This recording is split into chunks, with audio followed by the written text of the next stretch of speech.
Welcome to Bharosa news bulletin లో ముందుగా headlines.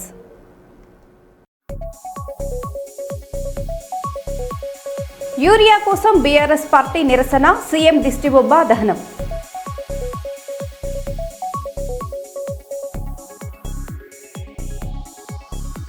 Srikalahasti ఆలయంలో వైభవంగా ప్రదోష పూజలు.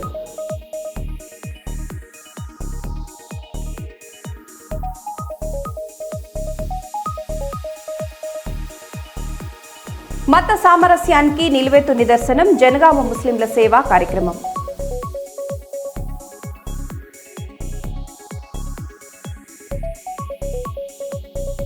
కర్నూలు కల్లూరు పరిధిలో ఫ్లెక్సీ వివాదం.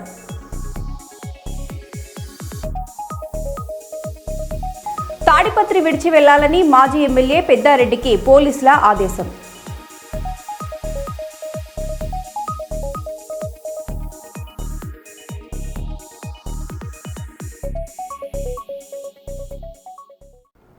ఇంకా వివరాల్లోకి వెళ్తే, కర్నూలు జిల్లా పాణ్యం నియోజకవర్గంలో రైతుల సమస్యలు రోజురోజుకు ముదురుతున్నాయని వైసీపీ రైతు సంఘం నాయకులు ఆవేదన వ్యక్తం చేశారు. ఈ నెల 9న ఆర్డీఓ కార్యాలయం ముందు నిరసన కార్యక్రమం నిర్వహిస్తున్నట్లు వారు ప్రకటించారు. రైతులకు కావలసినంత యూరియా ఎరువును ప్రభుత్వమే అందుబాటులో ఉంచాలని, కొరతను అరికట్టాలని రైతు విభాగం నియోజకవర్గ అధ్యక్షుడు బస్తిపాడు రమణారెడ్డి డిమాండ్ చేశారు. రాష్ట్ర ప్రభుత్వం రైతులకు వ్యతిరేకంగా పాలన సాగిస్తున్నదని ఆయన విమర్శించారు. కల్లూరు వైసీపీ ఇన్ఛార్జ్ రామకృష్ణారెడ్డి మాట్లాడుతూ రైతు సమస్యలు పరిష్కారం అయ్యేంత వరకు పోరాటం చేస్తామని స్పష్టం చేశారు.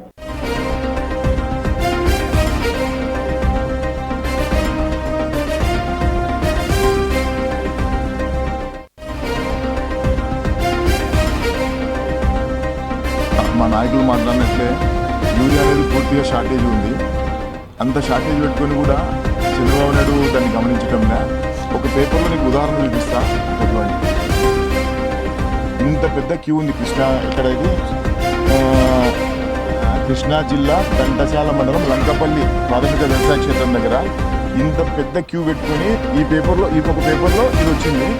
అదే ఆంధ్రబాబు పేపర్లో చంద్రబాబు నాయుడు గారు ఒక స్టేట్మెంట్ ఇచ్చినారు. అంతా ప్రభుత్వానికి కావాలని చెప్పి వైఎస్ఆర్సీపీ వాళ్ళు విష ప్రచారం చేస్తున్నారని చెప్పి మీడియా అంతా కూడా కూడే కూర్చుంది. యూరియా అనేది షార్టేజ్ ఉంది, బ్లాక్ మార్కెట్ తరలిస్తారు, బ్లాక్ మార్కెట్లో అమ్ముకుంటున్నారని చెప్పి ఇంత అన్యాయంగా ప్రవర్తించాల్సిన ఏముంది? మా గత ప్రభుత్వంలో 5 ఏళ్లలో ఎప్పుడు కూడా యూరియా ఏ ఫర్టిలైజర్ కూడా. జనగామ జిల్లాలో మత సామరస్యం మరోసారి ప్రతిఫలించింది. హంసాద్ ఫౌండేషన్ ఆధ్వర్యంలో గణేష్ నిమజ్జన శోభాయాత్రలో పాల్గొన్న భక్తులకు వాటర్ బాటిల్ పంపిణీ కార్యక్రమం చేపట్టారు. జనగామ ఆర్టీసీ చౌరస్తా వద్ద నిర్వహించిన ఈ కార్యక్రమానికి ముఖ్య అతిథులుగా డీసీపీ రాజమహేంద్ర నాయక్, ఏసీపీ నితిన్, సీఐలు హాజరై ప్రారంభించారు. ఈ సందర్భంగా డీసీపీ రాజమహేంద్ర నాయక్ మాట్లాడుతూ, మత సామరస్యం వెల్లివిరిసేలా ప్రతి సంవత్సరం ఇలాంటి సేవా కార్యక్రమాలు నిర్వహించడం అద్భుతం. హంసాద్ ఫౌండేషన్ వ్యవస్థాపకులు మహ్మద్ యాకూబ్ పాషా మరియు మైనారిటీ నాయకులు ప్రశంసనీయమని పేర్కొన్నారు.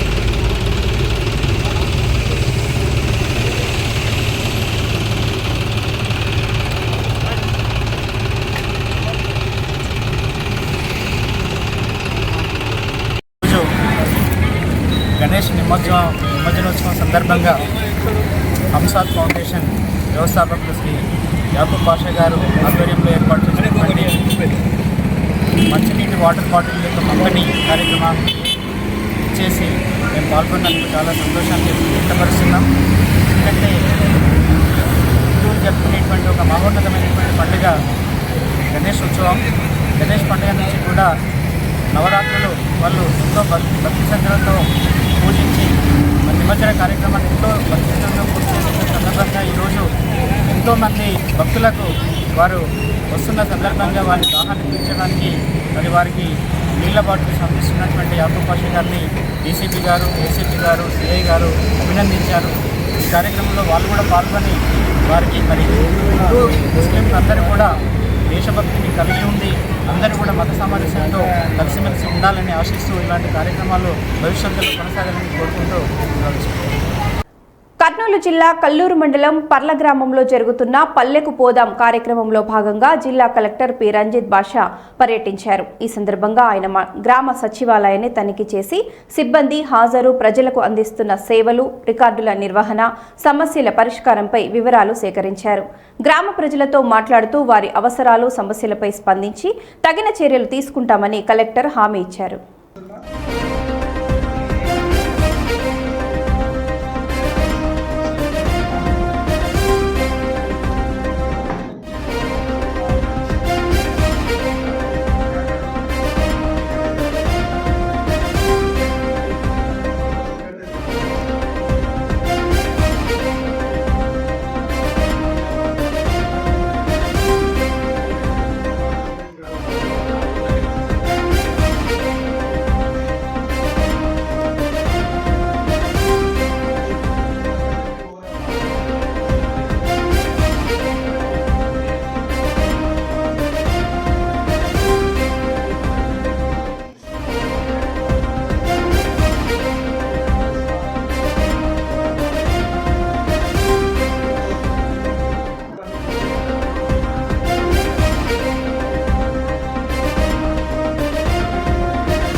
శ్రీకాళహస్తి ఆలయంలో ప్రదోష పూజలు ఘనంగా నిర్వహించారు. ఉదయం ఆలయంలోని పరివార దేవతామూర్తులకు అభిషేకాలు చేసి నైవేద్యాలు సమర్పించారు.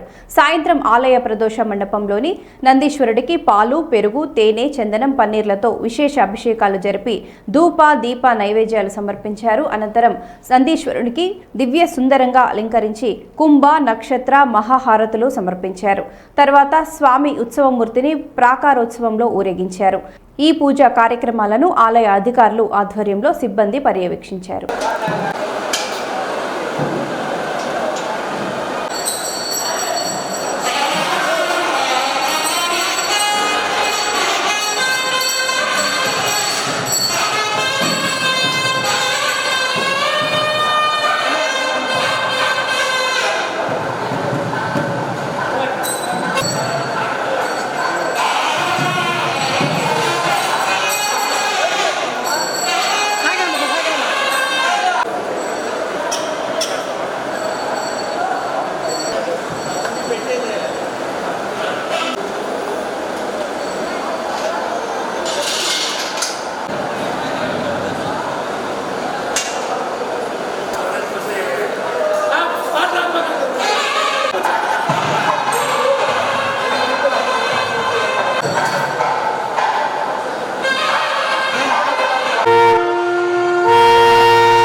కర్నూలు జిల్లా కల్లూరు మండలం పర్ల గ్రామంలో నిర్వహించిన పల్లెకు పోదాం కార్యక్రమంలో భాగంగా జిల్లా కలెక్టర్ పి రంజిత్ బాషా పర్యటించారు. ఈ సందర్భంగా ఆయన గ్రామంలోని అంగన్వాడీ కేంద్రాన్ని పరిశీలించి అందిస్తున్న సౌకర్యాలు, పిల్లలకు అందజేస్తున్న ఆహారం, నిర్వహణ విధానాన్ని పరిశీలించారు. అనంతరం ప్రభుత్వ ఆసుపత్రిని తనిఖీ చేసి వైద్య సిబ్బంది హాజరు, రోగులకు అందిస్తున్న సేవలు, మందుల లభ్యత తదితర అంశాలను సమీక్షించారు. గ్రామ ప్రజలతో మాట్లాడుతూ కలెక్టర్ సమస్యలు, అవసరాల గురించి అడిగి తెలుసుకుని తగిన చర్యలు తీసుకుంటామని హామీ ఇచ్చారు.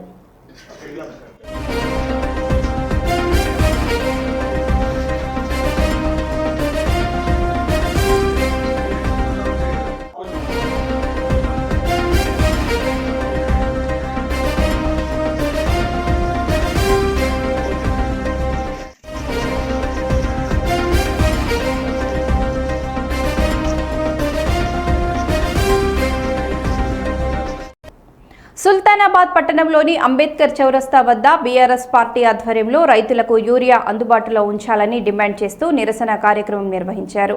ఈ సందర్భంగా ముఖ్యమంత్రి దిష్టిబొమ్మను దహనం చేయగా పోలీసులు అడ్డుకున్నారు. తర్వాత బీఆర్ఎస్ నాయకులు స్థానిక ఎంఆర్ఓకు వినతి పత్రం అందజేశారు. రైతులకు సకాలంలో యూరియా సరఫరా చేయాలని అందులో కోరారు.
మాకు యూరియా కావాలి అని నిలదీస్తూ ఈరోజు రాస్తా రోకో చేయడం జరుగుతూ ఉంది. 2013-12 సంవత్సరాల్లో ఏదైతే ఎరువుల గోస ఉండేదో మరి అటువంటి గోసను ఈరోజు కాంగ్రెస్ ప్రభుత్వం చూపిస్తూ ఉంది. రైతులను ఆ విధంగా గోస పెడతా ఉంది. అవసరమైనటువంటి యూరియా బస్తాలు కానీ, మందు బస్తాలు కానీ సరఫరా చేయకుండా, సరైనటువంటి నాణ్యమైనటువంటి కరెంట్ ఇవ్వకుండా, మరి ఇస్తామన్నటువంటి సన్నవర్ల బోనస్ ఇవ్వకుండా ఈరోజు కాంగ్రెస్ ప్రభుత్వం రైతులను నిలువునా మోసం చేస్తూ ఉంది. మరి ఇటువంటి దగాకోరు ప్రభుత్వాన్ని ప్రజలు నిలదీస్తా ఉన్నారు. ఇప్పటికైనా ఈ ప్రభుత్వానికి, గౌరవ ముఖ్యమంత్రి గారికి ఇప్పటికైనా ఆలోచన రావాలి. మరి రైతు లేనిదే రాజ్యం లేదు.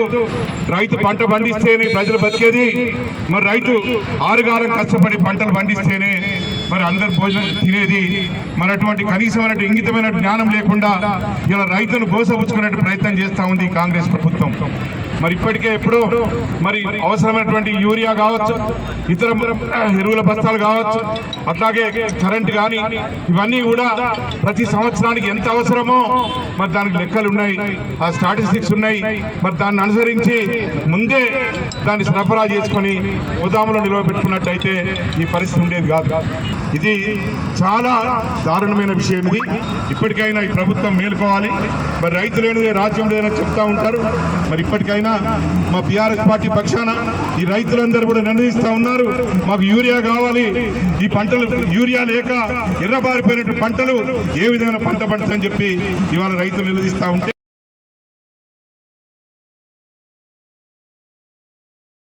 వారు కానీ ఈ ప్రభుత్వం కానీ ఇప్పటికైనా మేల్కొని రైతులకు అవసరమైనటువంటి పంటలు సకాలంలో అందిస్తేనే మరి రైతు పంట పండించే అవకాశం ఉంటుంది.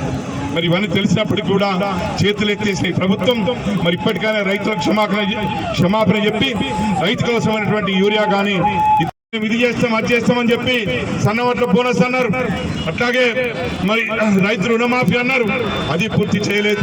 మరి సన్నవడ్ల బోనస్ లేదు, ఇప్పటి వరకు బోనస్ ఇవ్వలేదు. అట్లాగే రైతులకు అవసరమైన యూరియా లేదు. మరి రైతులు ఈరోజు మరి కరెంటు మోటార్ పెడితే ఆ మోటార్ అచ్చిరాని కరెంటుతో నాణ్యమైన కరెంటు కాక మోటార్లు కాలిపోతా ఉన్నాయి, స్టార్టర్లు కాలిపోతా ఉన్నాయి. ఇవన్నీ కూడా ఈ కాంగ్రెస్ పార్టీ, ఈ చేతగాని ప్రభుత్వం, ఈ దత్తమ్మ ప్రభుత్వం ఇప్పటికైనా మరి తన తప్పుడు ఒప్పుకొని రైతులు ఆదుకోవాల్సిన అవసరం ఉందని చెప్పి మా బీఆర్ఎస్ పార్టీ పక్షాన, ఈ పెద్దపల్లి నియోజకవర్గ రైతులందరి పక్షాన మేము డిమాండ్ చేస్తా ఉన్నాం. తప్పకుండా ఒక 3-4 రోజుల లోపల రైతులకు అవసరమైన యూరియా పూర్తి స్థాయిలో అందించకపోతే పెద్ద ఎత్తున గ్రామాన మండల స్థాయిలో కూడా మరి రైతులందరూ తిరగబడి ప్రభుత్వానికి వ్యతిరేకంగా మరి తిరుగుబాటు చేసేటువంటి అవకాశం ఉందని చెప్పి ఈ సందర్భంగా తెలియజేస్తూ, ఇప్పటికైనా మరి జిల్లా యంత్రాంగం కానీ వ్యవసాయ శాఖ వారు కానీ మేల్కొని ఈ ప్రభుత్వం ఖచ్చితంగా రైతులకు యూరియా అవసరమైనటువంటిది అందించాలని చెప్పి మరొకసారి డిమాండ్ చేస్తూ, ఇదే మోసం మాటలు, అబద్ధం మాటలు మళ్ళీ తిరిగి ఇవే మాటలు చెప్పినట్టయితే ఖచ్చితంగా ఈ ప్రజాక్షేత్రంలో ఈ పార్టీ ప్రభుత్వానికి తప్పకుండా మరి శిక్ష వేయాలని చెప్పి మరి నిలదీ టిడ్కో గృహాల రుణాల విషయంలో మహిళలు తమ ఆవేదనను వ్యక్తం చేశారు. లోన్లు కట్టలేకపోతున్నాం, మాఫీ చేయండి అని వేడుకుంటున్నారు. అయితే మంత్రి నారాయణ దీనిపై స్పందిస్తూ రుణాల రద్దు సాధ్యం కాదు, తప్పనిసరిగా చెల్లించాల్సిందే అని స్పష్టం చేశారు. అలాగే ఆయన మాట్లాడుతూ రాష్ట్ర వ్యాప్తంగా 7 లక్షల టిడ్కో ఇళ్లను మార్చి చివరి నాటికి మౌలిక సదుపాయాలతో కలిపి పూర్తి చేస్తామని తెలిపారు. ఈ సందర్భంగా మంత్రి టీజీ భరత్ విజ్ఞప్తి మేరకు 10 ఎకరాల భూమిని కేటాయిస్తే కర్నూలు టిడ్కో గృహాలను పురపాలక శాఖ మంత్రి డాక్టర్ నారాయణ పరిశీలించారు. ఈ సందర్భంగా ఆయనతో పాటు రాష్ట్ర మంత్రి టీజీ భరత్ కూడా పాల్గొన్నారు. టిడ్కో గృహాల వద్ద ఎంఎస్ఎంఈ పార్కును ఏర్పాటు చేస్తామని మంత్రి నారాయణ అంగీకరించారు.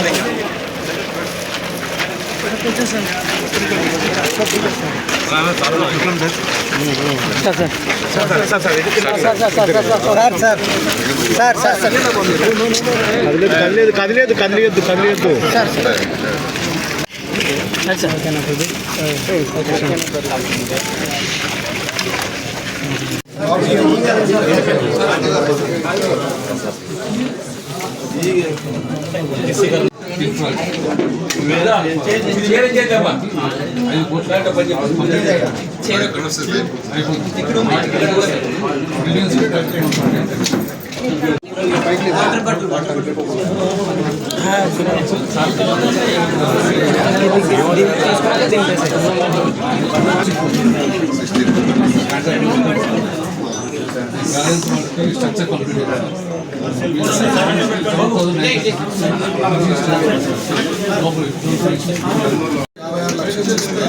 50% of water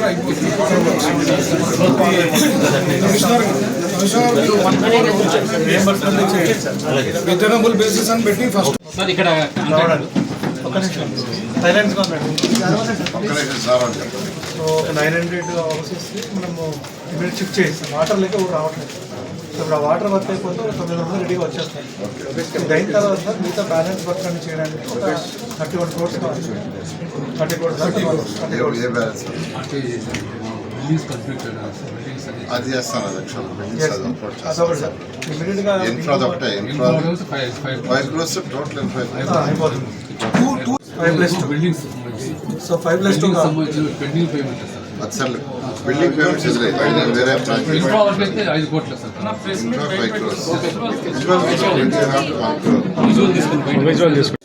water problem solve అవుతుంది. అదర్ 50% కి 6 months కావాలంటున్నారు వాటర్ చేసే కదా.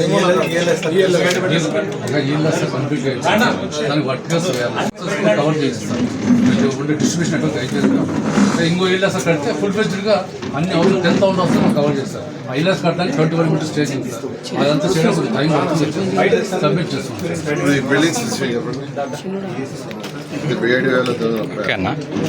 ఫినిషింగ్ మున్సిపాలిటీ హ్యాండింగ్ ఓవర్ చేసేసినాము. ఫర్దర్ 1000 ఫ్లాట్స్ రెడీ ఉంది సార్. మీరు ఇప్పుడు వచ్చినారు కదా సార్, ఓన్లీ 430 రెడీ ఉంది. 1054 ఫ్లాట్స్ ఆ 1054లో sir CP and sanitary fittings మన దగ్గర స్టాక్ యార్డ్లో ఉంది. బెనిఫిషియరీ సిన్స్ ఇప్పుడు ఈ 2000లో ఆక్యుపెన్సీ లేదు కాబట్టి ఫిక్స్ చేసేస్తే థెఫ్ట్ అవుతుంది. So we have submitted to department. ఇప్పుడు బెనిఫిషరీస్ స్టార్ట్ అయితే అది ఫిక్స్ చేసి ఇమీడియట్గా ఇచ్చేస్తాం సార్. ఇమీడియట్గా వస్తుంది, 2 చేపిస్తాను ఇమీడియట్గా. మీరేంటంటే ఎవ్రీ సాటర్డే వాళ్ళు కంప్లీట్ చేసిన వస్తే హ్యాండ్ ఓవర్ చేసుకుంటాం.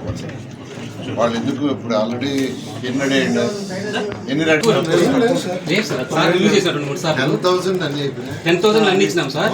ఒక 160 ఈ మధ్యన వాళ్ళు చనిపోయిన వాళ్ళు లేకపోతే అనుకున్న వాళ్ళు ఒక అంత మాత్రమే ఉంది. రీఅలాట్మెంట్ చేస్తున్నాం సార్, ప్రాసెస్ చేస్తాం సార్.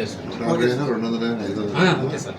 ఆ రీఅలాట్మెంట్ లో వాళ్ళు శాసనసభ్యులు ఐడెంటిఫై చేస్తే సైన్ సునీల్ ఐడెంటిఫై చేస్తే మేము మాస్టర్ ప్లాన్ ఏమి డిస్టర్బ్ కాకుండా చేస్తారు.